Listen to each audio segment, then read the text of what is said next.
Evening and good evening. Thank you for joining us, folks. You are listening to Black Talk Radio Network, and this is Colette Williams, your host, with Black Women Speak. It is a Tuesday, and it's a great Tuesday. Thank you for joining us right here on Black Talk Radio Network.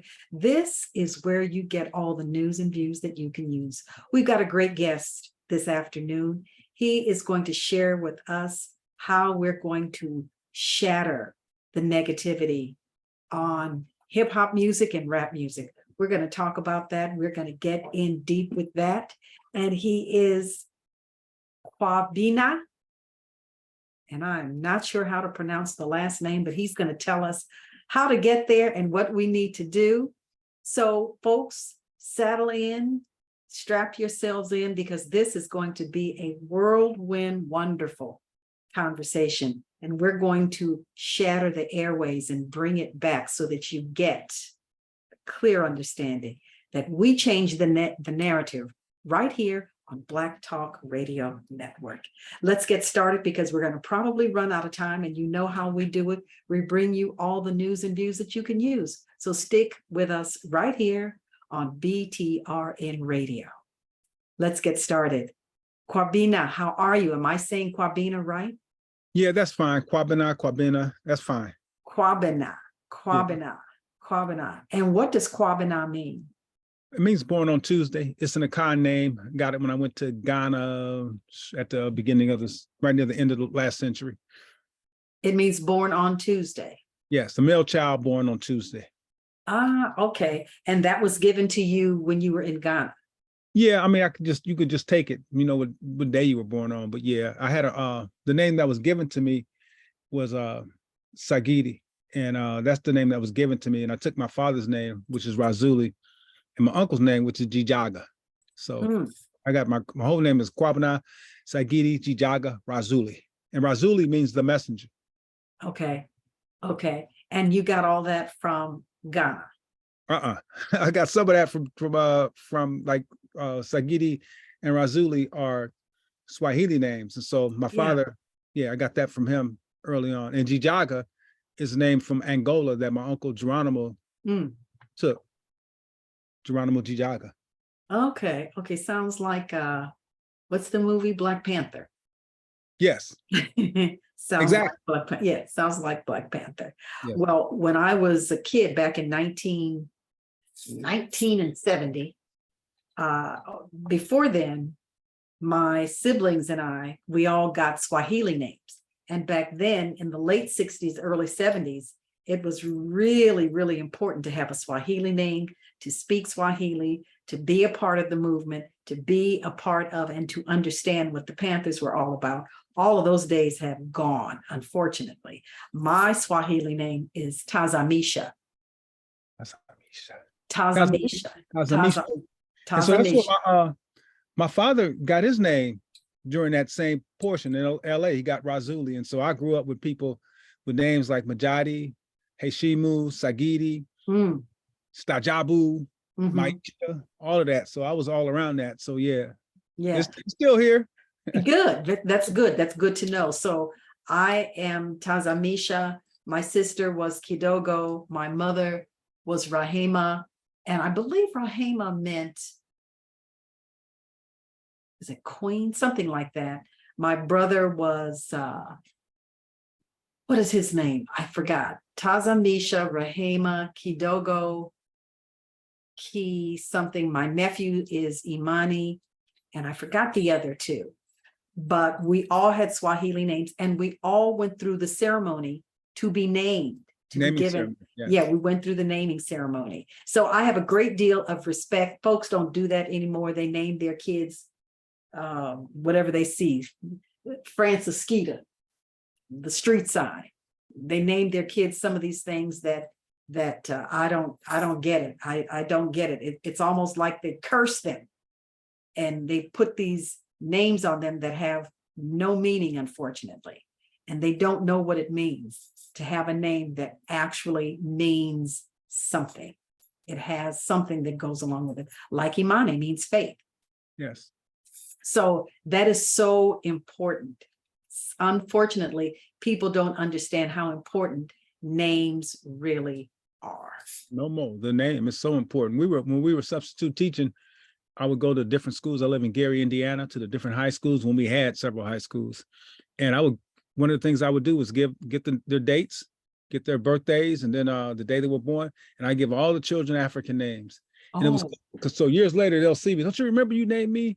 You named me, let me see, Abana. You named me Tassili or something. So yeah, so I would give them all of them would have the African names. That's great. That's absolutely great. This is a perfect segue into reconstructing the airways. This is really, really important. And I am one that believes rap music has done a great deal of damage to the Black community. So when Scotty said that this is another interview, I'm really, really thrilled that you accepted the invitation and that we can talk about the airways and what has happened with the damaging rap music. And I guess this is the year 50th anniversary of hip hop. What are they actually celebrating? I don't know. Maybe celebrating I don't know, the money that a few people made.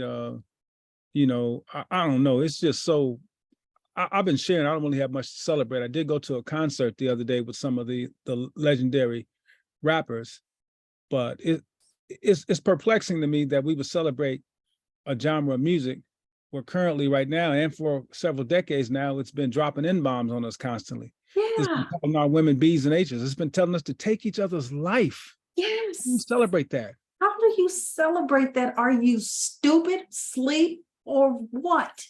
How do you celebrate being called a BI, being called an HO, when some man tells you what he wants to do to you physically? How do you celebrate somebody popping off guns? And it is amazing to me that people find a way to rationalize that.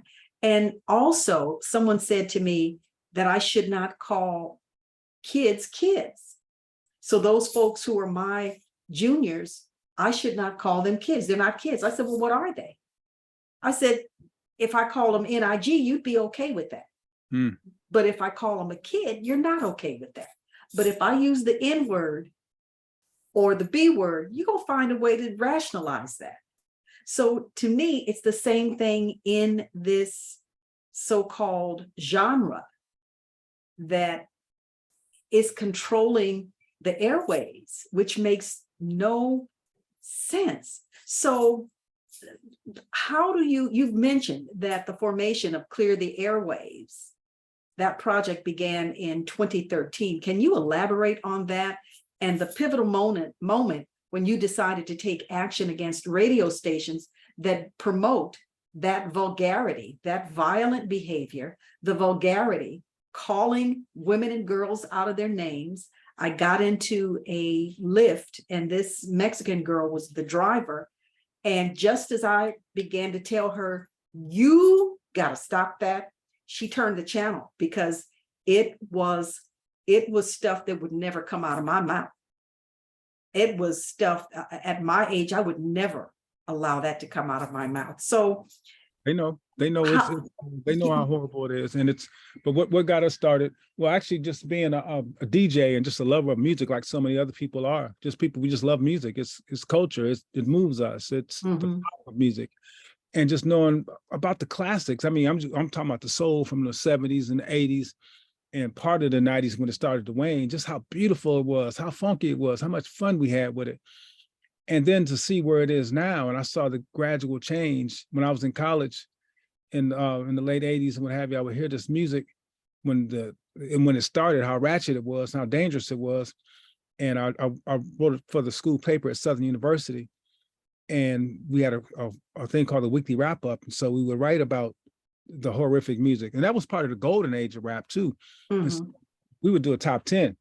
And out of my top 10, 7 or 8 of the songs would be conscious. I would DJ at parties.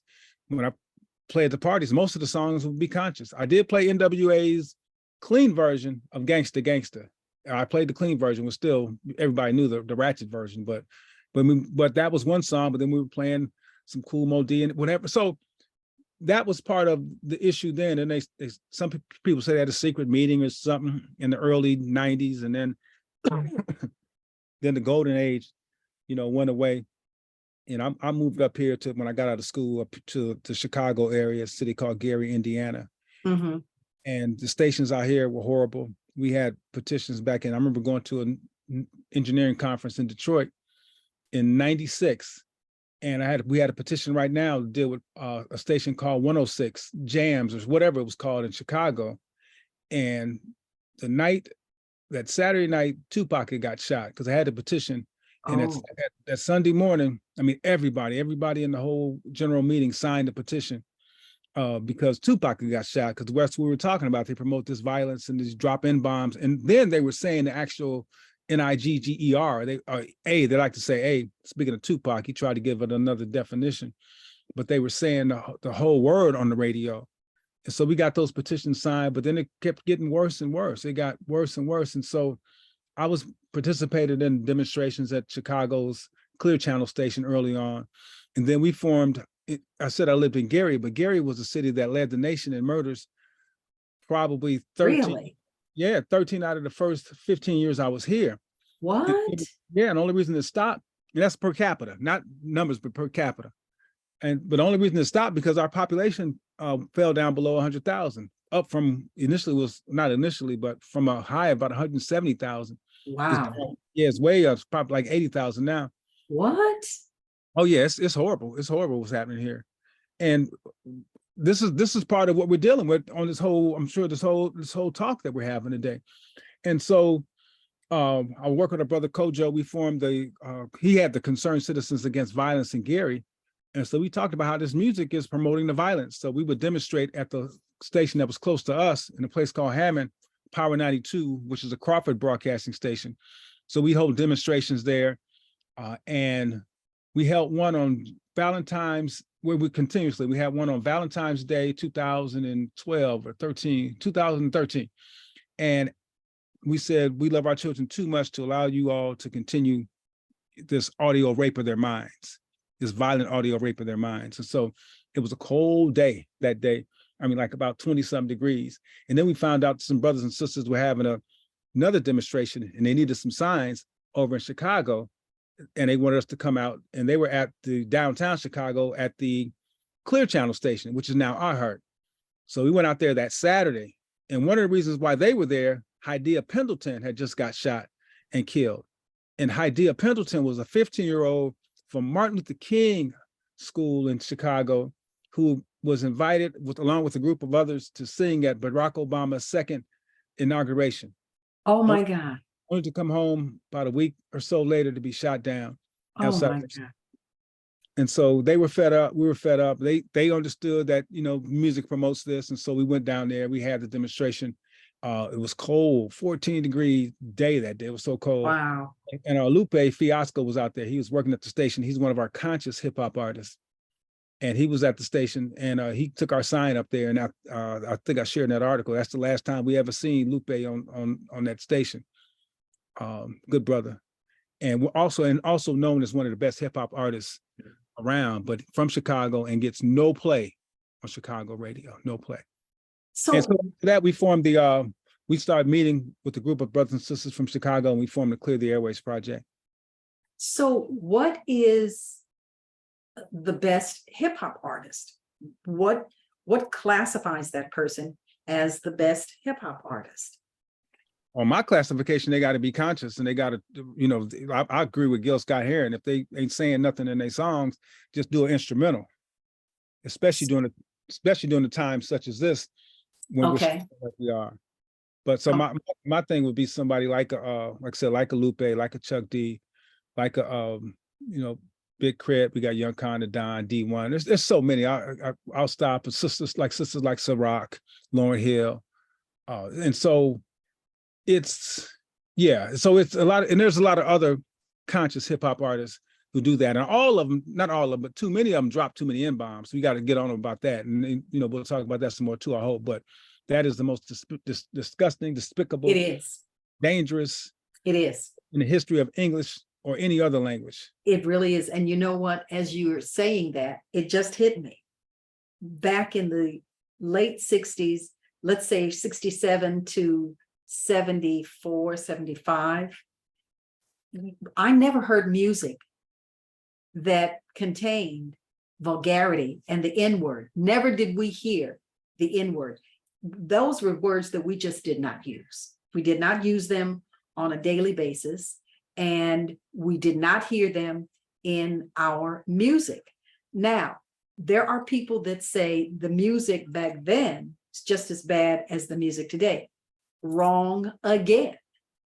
Wrong again.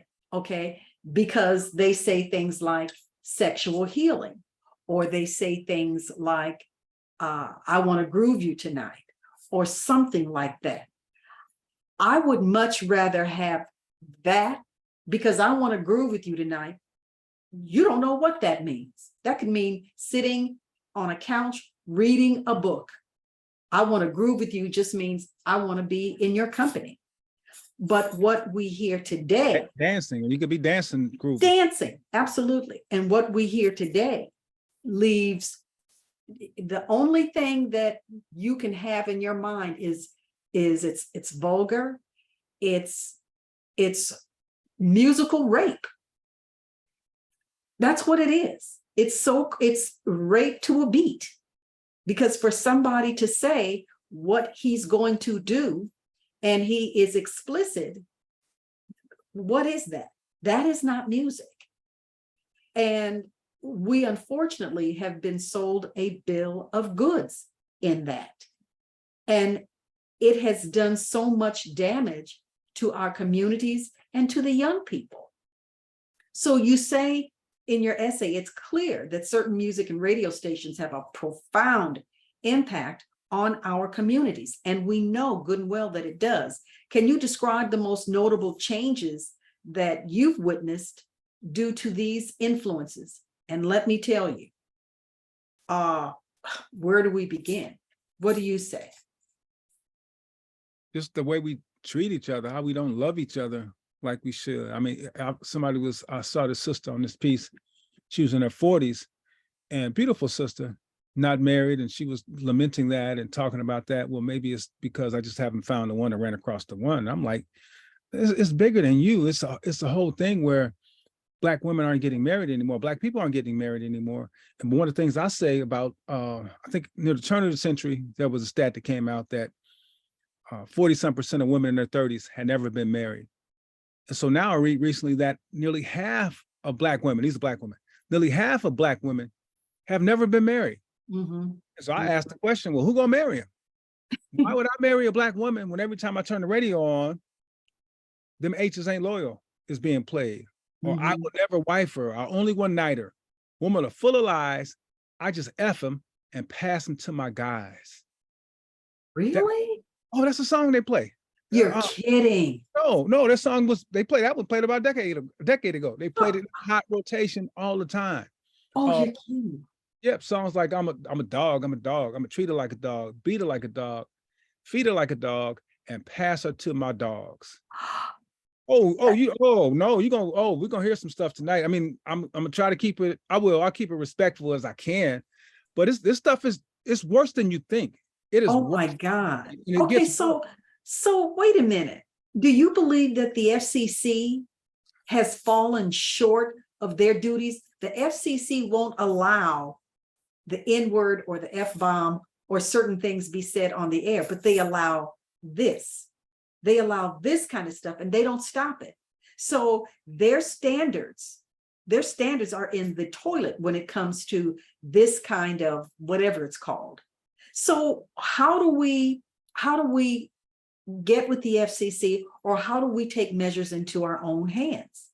Because we have to address these issues. The FCC and these promoters want this in the community. They want this in the Black community. And what are the steps that you think should be taken to deal with these issues head on?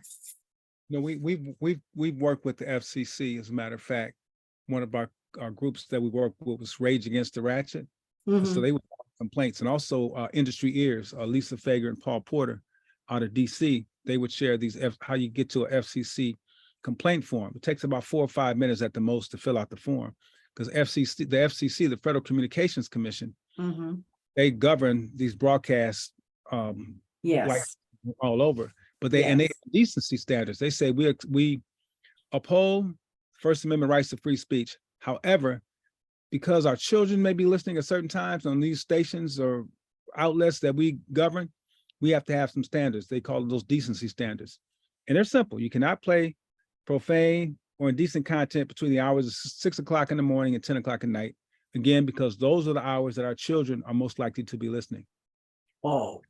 After 10 o'clock, to give you a little leeway. However, obscene content is never allowed. And so they violate all of that all the time. The stuff is indecent, it's profane, and it's obscene all the time. Like I was just sharing with you some of those examples, but there's so many more. And so we would file complaints, and one of the stations near the Philly area, they had to shut down. They changed the format. One of our comrades went and said, "What happened?" He said, "Oh, we kept getting these fines, we couldn't pay them." And so that was a smaller owner, but the conglomerates like the No Hearts, they're called iHeart, used to be Clear Channel, we call them No Heart, just brush it off the shoulder. However, we still encourage the people to file these complaints. Go to the fcc.org website. There's a complaint spot you can go to, and please go file those complaints. We have some online examples of when we had complaint. We do like a complaint filing session. All we would do would turn the radio on any time of day for about a half hour. We get 3 or 4 songs that we can complain on. Well, they'll play 4 or 5 in a row that we catch about 3 or 4 and get the lyrics. Yeah, right.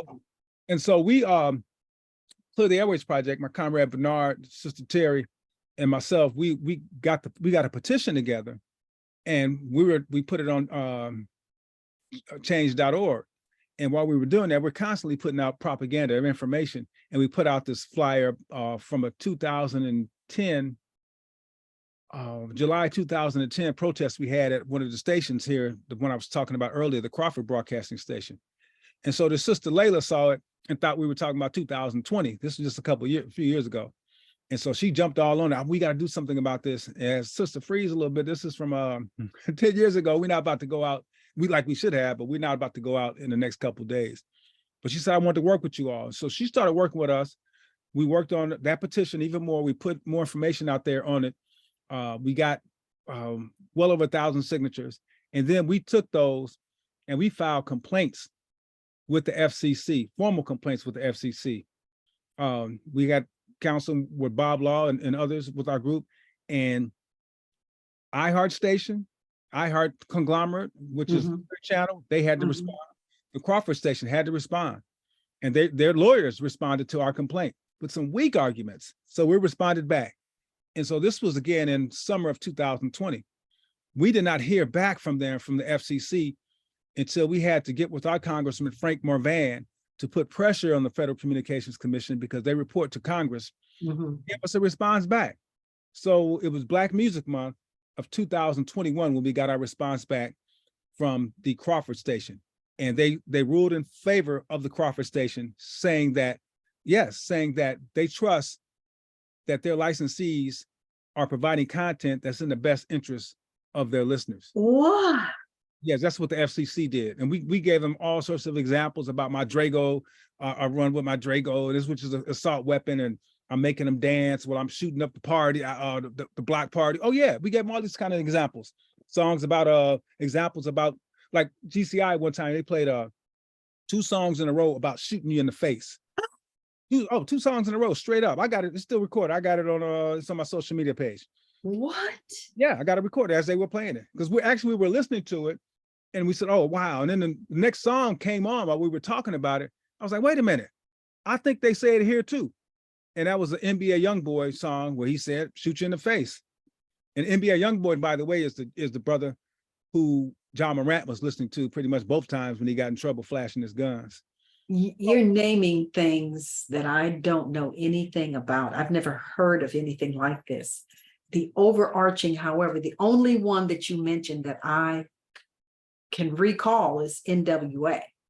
And for years, I didn't know what NWA stood for. I didn't know what that was. But you're naming people that I've never heard of. I've never heard of these people. and they could be riding on the front end of my car. I wouldn't know who they are.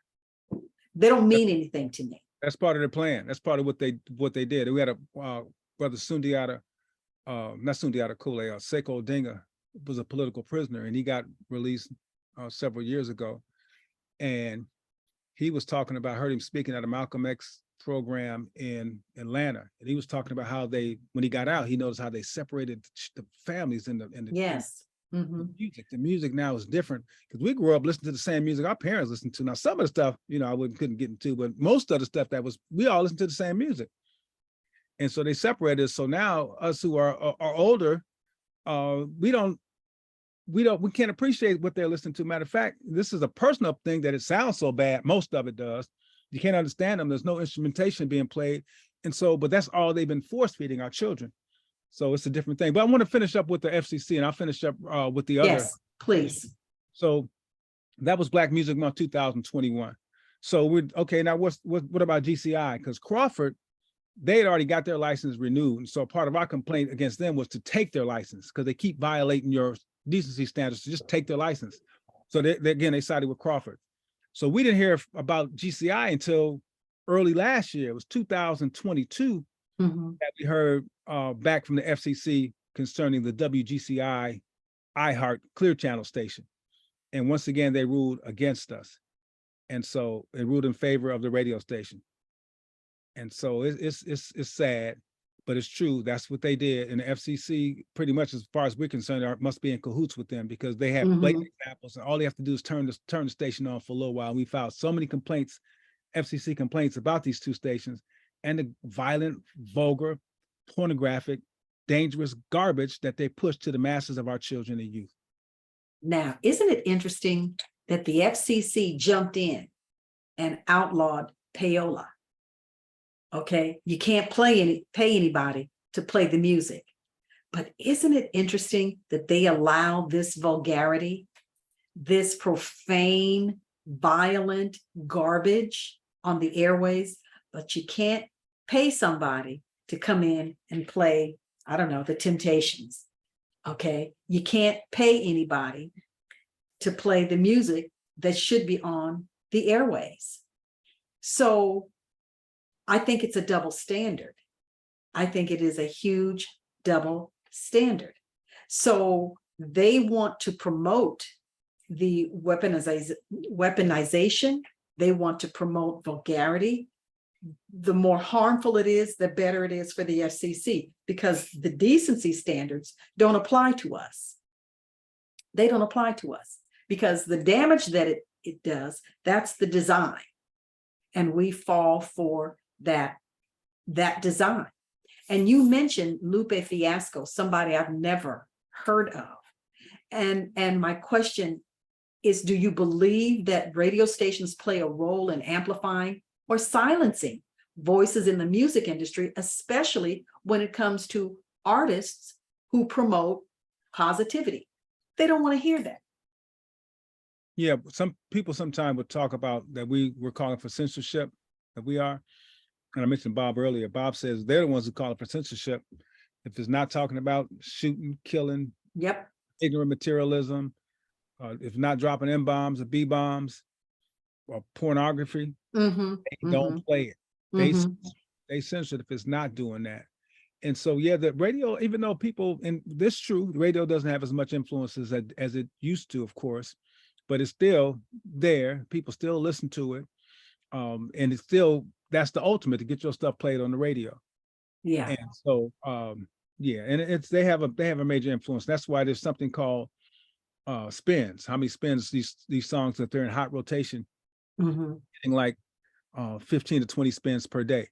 And then you might even catch them in the mix sometimes. A lot of these stations are doing mixes where they're mixing a lot of this garbage music in. There was a song out called, what was the name of the song? Sister was telling me about it. She was on her way to work. And she said how she was practically start crying when her son was listening to the song called, not Cry Baby. It was with Megan Pete. They call her male horse, Megan the Stallion. But it was with her and the baby. And it was a song, Cry Baby. And the song depicts them in a children's store or toy store It's just straight porn. It's just ridiculous. So I checked the station in Indianapolis just to see the rotation, how many times they were playing it. And pretty much every hour and a half, the song was played. But at the same time I was checking that, I kept singing another song by Spot 'em Got 'em that I thought was kind of like the beat was kind of funky, the flow was funky. And this song called by Spot 'em Got 'em was called Beatbox. My beatboxing, this beatboxes his gun and makes him beatbox and makes him dance. He said, shoot him in the back, knock his dreads off. Oh yeah. And it's a horrible song about shooting killing people. And then there was a remix to it. And the baby, even in the remix, says, the same baby that was in this Crybaby song, he says that I piss in the cup and tell her it's lemonade. Heard on the radio, play that on the radio. What? Oh yeah, I'm telling you, y'all just don't know. Just don't know how pervasive. And somebody asked me, you think it's gonna get any worse recently? I said, that was a good question, but yeah, it's gonna get worse. It's gonna get worse. It can get worse. Oh yeah, it can get worse than that. It's got, well, that's bad, pretty bad. But oh yeah. It can get worse. Yeah. What? The radio, like, there's a song. Oh, I hate to say this. Can I say it? Probably don't want me to say it. Go ahead. #1 song in the country for African youth. I guess it was going on a year and a half, maybe 2 years ago. Was a song called "Throat Baby." Throw baby. Throat. Your Throat. Oh, throat baby. Throat Okay. baby. I don't get it. Okay. Okay, so I was like Lil Wayne. I just heard a song from him the other day. They had him perform in a neighboring city called Hammond at their free festival. Same city where yesterday they passed the ordinance, I believe, to make the gas stations close at midnight because of the violence in the gas stations. Hammond said, okay, do that, but y'all bring a Lil Wayne who promotes all this violence. You have one of the worst radio stations in the whole country right here spewing violent music lyrics constantly, 24/7. But Lil Wayne, on the way back from that meeting, Lil Wayne says, I never thought I'd leave my kids until I left them in her mouth. You don't get that, do you? You don't get what he's saying? That's the same thing like throat babies. I feel kind of bad even talking about it, but this is what our children hear constantly. Oh my God. That makes me want to regurgitate. But that was the #1 song in the country for our children. You gotta be kidding me. I'm telling you. And they have 2 different videos for it. And it's just, it can get worse. How can it get worse? There's no room for it to get any worse. There's no room. It can't get worse. Have you heard of Sexy? Nowhere for it to go. Have you heard of Sexy Red? No, I haven't. She's the newest phenomenon. You said she. She is the newest phenomenon. Sexy Red is. That's a person? That's a young girl from St. Louis. That's a young girl from St. Louis. Does she have parents? I'm sure she does. And they allow that? It's not beyond control of the parents. This stuff is so crazy now. I go back to what Sister Julia Hare said on this famous clip that they have from one of Tavis Smiley's programs back in the day when she talked about the administrators, the teachers, the parents, and the students, and who's all scared. But she goes back to, and they scared of the students.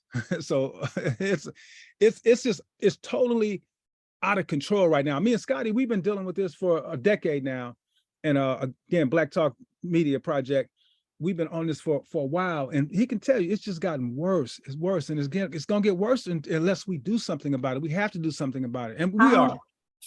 How can it get worse? You still have not answered my question. Where is it going to go? It can't get any worse. Do you tell the sponsors, such as McDonald's, Taco Bell, KFC, that garbage, Pepsi, Coca-Cola, Exxon, Shell, Chevron, car dealers, do you tell them that if they don't stop this, do you think they have anything to do with this? Because they're promoting this also, because their commercials play behind that garbage. So they're the financiers. They're the financiers. So everybody has a very pivotal role in all of this. And you know what's interesting? You don't hear this kind of mess on white talk radio. They're not dealing with this, but Black folks are. Black folks are the ones that are losing their lives because of all of this every single day. Every day, every day. Every day. There's a list, and you probably already know. There's a list of probably about 75 rappers on this list. And it starts from the 80s all the way up to today. And it's listing all of the rappers that have been shot and killed. And the oldest one, I believe, is 54. And I believe that's the oldest guy that we've had on the show, 54, and he's a rap artist. And then the youngest, they're all in their 20s. And the worst thing, now, you've never heard of anybody from the Temptations, the Miracles, the Four Tops, the Delphonics, the Isley Brothers, the Main Ingredient, the Fifth Dimension, Earth, Wind, and Fire, Harold Melvin and the Blue Notes, Mays, Frankie Beverly and Mays, Diana Ross, Aretha Franklin, Gladys Knight, Patrice Rushen, Tina Marie. Oh, keep naming them. Yes. Okay. You never heard any of that come out of their mouths, and you never heard any of those folks talk about losing their lives because of the genre of music that they're in. But today, you will not find somebody in that genre, and that's not a genre, and it's not a culture. It's a bunch of crap. It's a bunch of crap, and people are losing their lives. Young guys are losing their lives because of it. And Megan, and I do not like her. I do not like her at all. And the reason I don't like her is because the things that she has stood for, the things that she does, as far as I'm concerned, they're vulgar. They're vulgar, they're indecent. I don't care if she did go to Texas Southern and graduate. So did my daughter. And my daughter graduated with a degree in business. And so what? But she does not give Texas Southern a good name, as far as I'm concerned.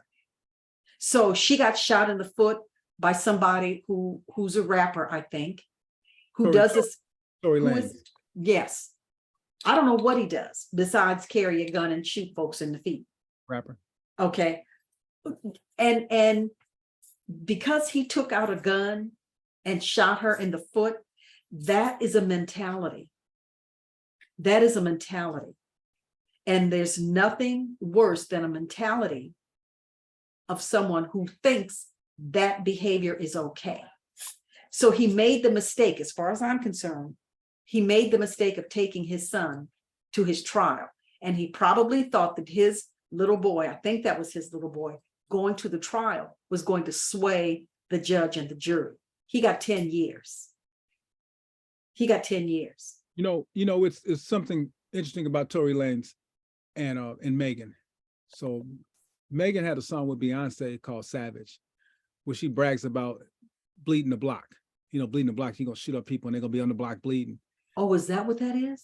Yeah, that's what bleeding the block means. And so she was laying on the block in the street bleeding when the police had her get on the ground with her bleeding. We call him Bad Bob, Tory Bad Bob Lanez, because Bad Bob was in that movie with Judge Roy Bean with Paul Newman, where he shot, I think it was Stacy Keach. He shot this dude in both feet. So we call him Bad Bob. But that's what, that's what they promote. She said Savage, I'm gonna bleed the block. Her and Beyonce. And Tory was and I mentioned the baby earlier, and I mentioned that song from the baby and Megan entitled Cry Baby. And if you can stomach the video, check it out. Just, because we're doing this work, sometimes I tell people, I know it's tough, and I've taken on a lot of this and watching and monitoring the stuff, because it is tough. One sister told me one day, said, Kwabena, you got to be very careful, with taking in all this. So that's when I said, I'm not listening anymore. I say I'm monitoring it. But it is tough to understand that our children are enduring this madness, and so many people are affected by this.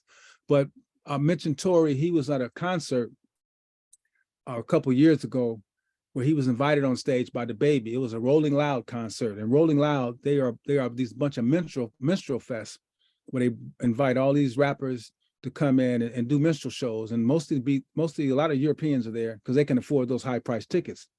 But at these minstrel shows, they're much worse than what they were 100 years ago when minstrel show was the #1 form of entertainment for these Europeans here in the United States. These minstrel shows are much more pornographic and violent.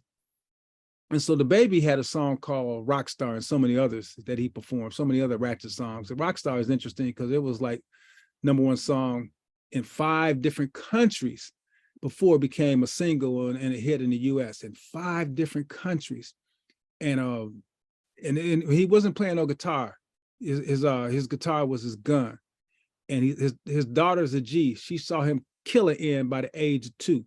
What? He killed somebody in a Walmart, and his daughter was with him. And that's the lyric in the song. And so many other ratchet lyrics in that song. It was #1 song in the country. And again, 5 other countries before it became #1 in the US. What? So the baby's up here singing this song, and he brings on Tory Lanez during this time. And in between the baby singing this, and Tory had already been in trouble for already gotten in trouble for shooting Megan by that time. He hadn't undergone trial yet. But during the same concert, Rolling Loud concert, the baby, that's Scotty's homeboy too, out there, he's gonna get mad at me. But as his homeboy, we all got homeboys involved, so many people involved in this crazy rap game. But the baby, in between songs, he said something ignorant and crazy about homosexuals. They was in the car doing something to each other and talking about how they gonna spread AIDS or something. And so the mic caught that, and the baby got canceled. The baby got canceled. About a year later, the baby had a concert in New Orleans. They had to cancel it because I think they only sold like 1,400 tickets in a big arena.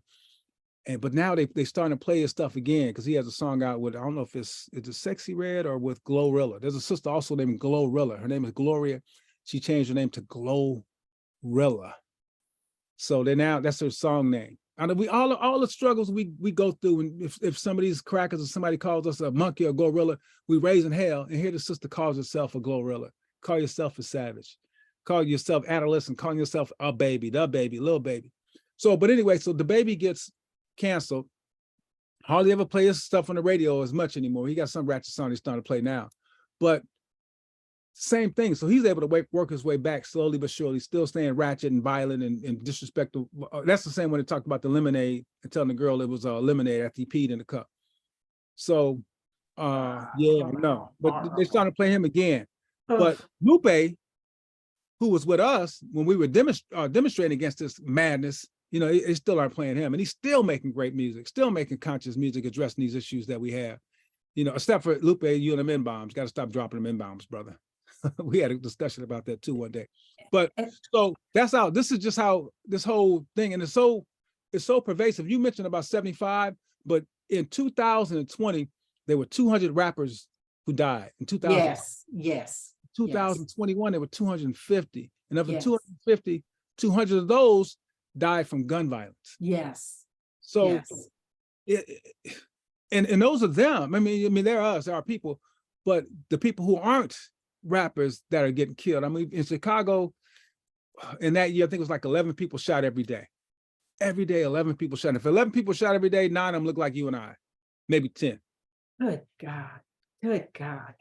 And this is only a minute part of what's going on in the not the Black communities, because there are no more Black communities. Those are gone.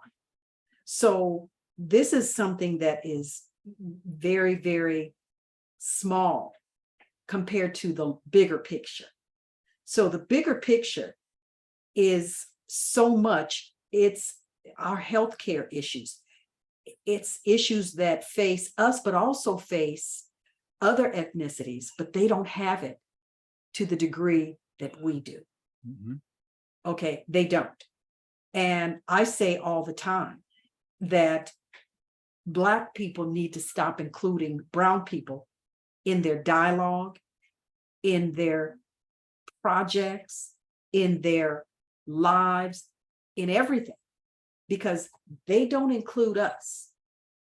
And call me whatever you want. Some of my closest friends, best friends, sisters are brown sisters, but by and large, by the whole group, they're not thinking about us. They're not thinking about us at all. Ask them and you'll see. They're not thinking about us. And they know we're not thinking about us. They know that. Especially in certain areas of the country. We mean nothing. And this is a clear demonstration of what we mean. This says we don't mean anything to anybody. We don't mean anything to ourselves. So this is okay. This is okay. And we've got to find ways to get a handle on this. We've got to find ways to clear the airwaves. We have to do that. It's incumbent upon us because they allowed this to happen. They wanted this to happen. And call me a name if you want to. I'm not a fan of the BLM. Not at all. And I'm not a fan because of what they stand for. And the destruction of the Black nuclear family, based on what they say, their manifesto, their mission statement, they want to dismantle the family. Well, the Black family has already been dismantled, and they want to further dismantle the family. So you have rap music, and you have those people, or whatever you want to call them, who are doing everything they can to dismantle the family. We don't stand a chance. We are destroying ourselves. We're doing so much to destroy us. And if we don't change, if we don't take some kind of pill that makes us think differently, we're all but gone. We are all but gone. I admire what you're doing. I admire it because not only is it necessary, but you're probably a whole bunch of years my junior. Somebody's got to take the reins. And I admire that. Let me quickly say, folks, thank you for listening to the Black Talk Media Project. I am your host, Colette Williams, right here on Black Talk Radio Network with my wonderful guest, Kwabena. And we're talking about Clearing the Airwaves Project. What are some of the things that you're going to be doing in the coming years? And tell us about your cause and how other people can also get involved in Clear the Airwaves Project. You know, we're optimistic. We thought that we just, somebody, you guys don't have an organization and all that. So no, I mean, we organize and we mobilize the people, but we didn't think it would take this long. We thought once we got the word out and the people knew what was happening, it wouldn't take that long. And our goal is to get this ratchet crap off the radio. That's what we really focus on, getting it off the radio. And we feel that everything else will fall into place after that. And but that's our goal. What we got upcoming is there's a couple things. So you mentioned Megan, and I'm gonna mention Essence Fest. So Essence Fest, Essence Magazine, reputation for being inspirational. Susan Taylor, editor-in-chief in the Spirit, classy magazine. Well, their fest in New Orleans has turned into a ratchet. Yes, you're right. So Megan closed it out with the 55-minute set of just dropping in bombs, B-bombs, talking about things I'm definitely not going to say right now. But if it's online, you can see the whole 55-minute set. I watched some of it, but I had it on for 55 minutes when I was traveling, so I didn't get a chance to. I wasn't really watching it, but I heard it, and I did see the 3 times, not once, not twice, but 3 times when she called sisters on stage in New Orleans. I believe they were at the Superdome, to hop on stage and twerk and drop it and simulate with their rear ends on the ground like they're humping the air. It was oh yes, 3, not once, twice, but 3 different times. So that was brought to you by L'Oreal, brought to you by Coca-Cola, by Target, yes, and there's 2 other sponsors. So yes. Yeah, we're sending we got their information. So very soon we're gonna be sending their CEOs letters, postcards, letting them know that we're not having that we want to boycott you. We want absolutely. And I believe that Megan the horse, she also needs to understand that we're coming after her. We're coming after you. It's bad enough that the education system has let our kids down, let our families down. But our kids, when they're not in school, and even when they are in school, because there is a growing population of educators who feel that the best way for them to get through to their students is rap music. They feel that it's very important for kids to hear rap because that's what they engage with and that's what gets their attention. So I did a conference for the state of California, and I had 100 educators in my workshop. Well, after they finished my workshop, we all walked around. There was another workshop with a large number of educators in there, and his was on rap music, teaching math to rap. Mm-hmm. And I tried to say, you guys are barking up the wrong tree. And he said, no, we're not. This is how you get kids to engage. This is how you get them to listen and to learn through rap. And you can probably tell by now, I was outraged. I was outraged. And I said, you mean to tell me this is the only way as a teacher? You've been in this profession for what, a decade? And this is the only way you can teach math? You should be ashamed of yourself. Wow. You should be ashamed. If this is the only way, I'm teaching character education. I'm teaching them about morals and standards and creating a foundation. They're teaching these kids how to rap, how to count 1, 2, 3, you and me, and rap to that. That's how they learn. That's how they learn. And to me, the way I see it, based on my experience, that's bass backwards and ass backwards. We're trying to teach them to be responsible citizens. How do we teach them to be responsible and thoughtful and people that conduct themselves with humility and humanity? When teachers are coming in the classroom saying, count to 1, 2, 3 to this. This is how you learn your fractions. This is how you learn percentages. This is how you learn to add and subtract and divide. How do we say that, well, you can get it if you're learning math? How do you do that? So that is devoid of, to me, that's devoid of a consciousness. And to see people who think that that's okay. They think that that's okay. That's the way kids learn. And you'd be surprised, and you probably wouldn't be surprised, but the number of educators who agree with that, that's what's astounding. That's just, how do you get there? How do you get there? So what were you going to say? I was saying Dr. Welsing, you made me think about her a couple of times, wanted to get it out. Dr. Frances Cress Welsing, she made an analysis that rap music has annihilated the self-respect of Black people. Mm-hmm. And I cannot disagree with her. And I do a conscious rap show. I do a conscious hip hop show. Been doing it for 24 years out here. And we play, like I mentioned, some of those artists I mentioned earlier. We play conscious artists and play some of their content. And we follow it with the artists that we do a funk show after that, which is a lot of artists that you mentioned earlier. We play a lot of that too afterwards.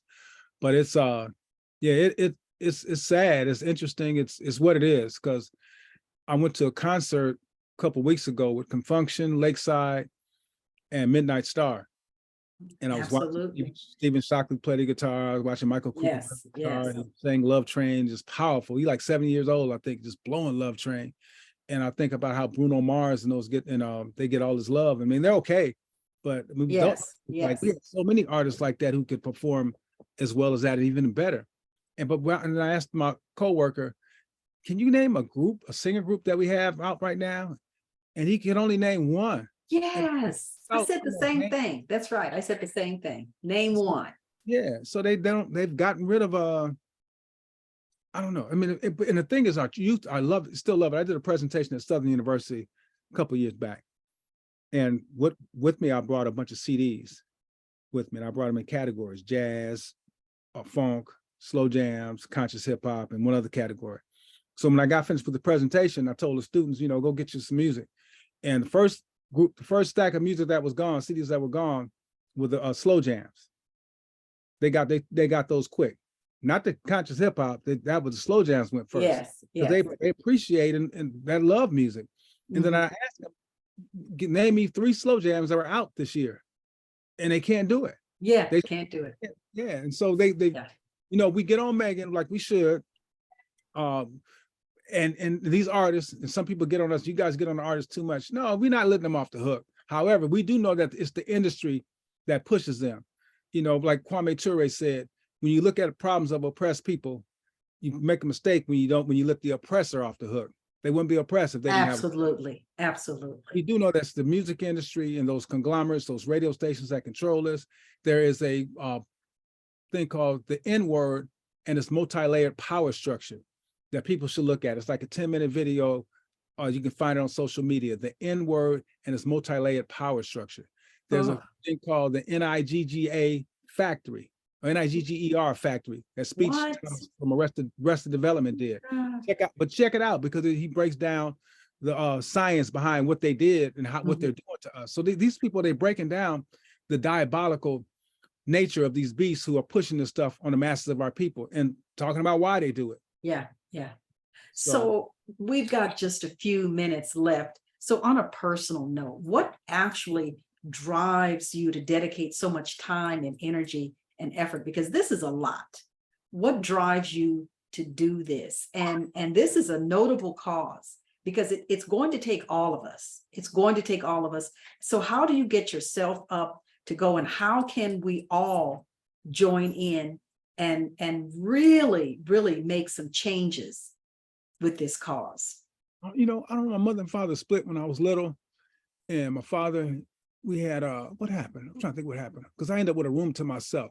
That's right, because my stepbrother, me and him were roommates, and him and you know, he left, so they left. And so my 2 oldest brothers, they stayed in the one room, and I had a room to myself. I kept it like that. So, but I had my radio on every night. My daddy would come, turn the radio off. I just turned down, listen to K8, KGFJ, or KH or something, just listen to the music all night. I just love music. And then to hear, like you said earlier, sometime even today, I wake up and say, this is so unbelievable that we can go from Ain't No Woman Like the One I Got from the Four Tops, which is such a beautiful song, to Jay-Z and Foxy Brown talking about Ain't No End Like the One I Got. No one can F me better. It's like, you know, and it's even, that's an old one there. That's the one. What? Oh yeah. Yeah. Kidding. You just don't. Oh, it's so crazy right now. And so just because of my love of music and just to see what they've done to it, and I've been in the music all the while, DJing with it as a hobby more so, not as a way of life, or as a way of life in a way, listening to music, but DJing on the radio and at parties and events sometime. And just to see what happened, and just having that spirit in me, I guess in me from when I came up. Look, sometimes my mother talks about, she was telling me about my father saying, yeah, he spent so much time doing that. He needs to be doing this. And my mother tells me, said, well, you what? That's what you were doing. You know, I look at what I grew up with, the movement. I'm like a Panther cub in a way. Right. And I grew up in that. So I don't like seeing my people wrong and our children wrong like that. They're doing this to our children. Our children are children. They can't fend for themselves. Yes. They need us to protect them. That's what Coach Powell said, who wrote The Message in a Bottle and the hip hop hypocrisy. So our children, and they're doing this to our children, y'all. I mean, come on. That's who they focus on. And now these children, a lot of them are adults now. And so it's affecting the adults even more so. And we're dying. This stuff is killing us. Yes. And hip hop was about, during this 50-year anniversary, quote, peace, love, unity, and having fun. It's now turned to war, hate, individualism, and despair. I was watching the news yesterday. This sister who lost her 19-year-old son, who had just lost his girlfriend not too long, and she was in despair. And we don't show this all the time, but these people are in despair when you're killing their family members. And your family gets in despair if they catch you and you go into prison. They'll be without you for decades and decades. So it's and again, for your music to promote this, to promote it, to call you, and the women get it like, y'all get it even worse, because not only do you get N bombs dropped on y'all get B bombs, H bombs, you get called thoughts. You know what a thought is? No. Them hoes out there, or that hoe over there. And so it's just, the women just get it. So coming up in September, at the end of September, we're going to be in Atlanta, and we're building a united front to combat this murder music. Wow. We had a program with CMOTAP, and we work with CMOTAP, which is committed to eliminate media offensive to African people. And they also hooked us up with Bob Law, the National Black Leadership Alliance, who work with the National Congress of Black Women, the Nubian Leadership Circle, with other organizations. That's who I work with. Okay. The National Congress of Black Women. Yes. Okay, good. Dr. Ife Williams was with us during this Respect Us campaign that we had a couple of years ago. As a matter of fact, we got a resolution pending in the New York City Council condemning the ratchet killer radio stations in New York. And we did that because New York being the biggest city, if they pass this resolution, I mean, that can have a big effect. And It's sitting there. It's been, we got together and wrote them letters. CMOTAP, myself, my brother Bernard Creamer, who wrote the book, Who Stole the Soul, The Weaponization of Hip Hop, which is a great book that people should check out. Who Stole the Soul, The Weaponization of Hip Hop. And also our sister Marcia, who helped with her sister produce that piece called The N-Word and Its Multi-Layered Power Structure. We wrote letters to each and every city council person in New York City about a year after they just letting that resolution sit. And one of the things we told them, like we mentioned earlier, if you all pass this resolution, Hot 97 would not have had Throat Babies as the #1 song in the country for our children. But y'all didn't, they're just sitting on it and complaining about the violence and the disrespect. Right, right. Resolution. Yeah, and they allow something like that. Yeah. And so we had this meeting with CMOTAP, and it's on Black Talk Media Network too. It's on here, where we got together 5 veteran Black Panthers, and to deal with this issue. Y'all did not do what y'all did for us to be dropping bombs and rapping about killing each other. That's right. That's right. So one of the brothers on there said, no, we had a national conference to combat fascism back in 1969. And so pushing, and so that's what we're going to do at the end of September in Atlanta. Last week in September, we're building a campaign. We're building a cadre, not a cadre. We're building a united front to combat this murder music. That's what's coming up. Great. Well, I'm so enamored with the things that you're talking about. I admire that. Thank you so much for the work that you're doing. Thank you, thank you, thank you. So for the last minute or so, tell our listeners, give them some advice on supporting you and how they can also get involved in this push to clear the airwaves, this project. It's a wonderful project. So tell them how we can do that. Check out what your children are listening to. I know this stuff is kind of hard what we talk about, but you gotta listen to some of this crap, and hopefully you'll be as outraged as we are, and work to put a stop to it, because again, they're tackling our children with this.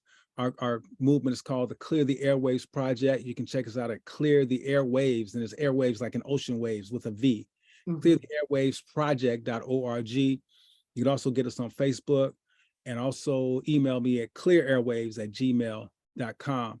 And we need help. One sister said, Kwabena, I don't think you'll be able to do anything about this. I said, you're absolutely right. I won't be able to do anything about it. If that was the case, it would have been done. Right. We can. Yes. We can. Absolutely. We must do it. We must do that. It's protecting our children with this madness. Yes, we must. And you mentioned LA stations. You mentioned KGFJ, K-Day, all of those. So are you in LA? No, I'm in Gary, but I grew up in the LA area. Okay. Okay. Well, you know about them? Are you in LA? I'm in LA and in Dallas. Okay, cool. Well, I'm in Dallas right now, but I go back to LA tomorrow. But LA is like nothing you've ever seen before. And what happens in LA, it's indicative of just the music. That's not music. It's indicative of rap crap. It's just, I can't even tell you what it is. But folks, thank you for listening. You can find this podcast and all of the other podcasts on the Black Talk Radio Network. And thank you for joining us. And Kwabena, we could go on for the next 2 hours about this because there's so much to talk about. And I really have to give a hand to Scotty for setting this up for me, because it is a lot to talk about. And there's a lot to really, really get to, and so much that we have to unpack. And you mentioned things that I cannot fathom. I can't fathom this kind of stuff. It's I can't say that it's beyond me. It's beneath me. I'll say that. Sister Tazamisha? Yes, Tazamisha. Yes. I appreciate you for allowing us to come on. Hope we can do it again. Yes, we can. We can keep doing this. We're going to keep doing this. We're going to keep doing this. We will not give up. We will be part of your cause. And thank you, thank you, thank you. It's been a pleasure, my pleasure. And the project is Clear the Airwaves Project. And thank you so much, Kwabena, for joining us this evening right here on the Black Talk Radio Network. Thank you so much. And folks, get this podcast and all of your other podcasts on the Black Talk Radio Network. Join us next week for another hot topic. We'll talk with you soon. Take care. Have a good evening. Peace. Peace.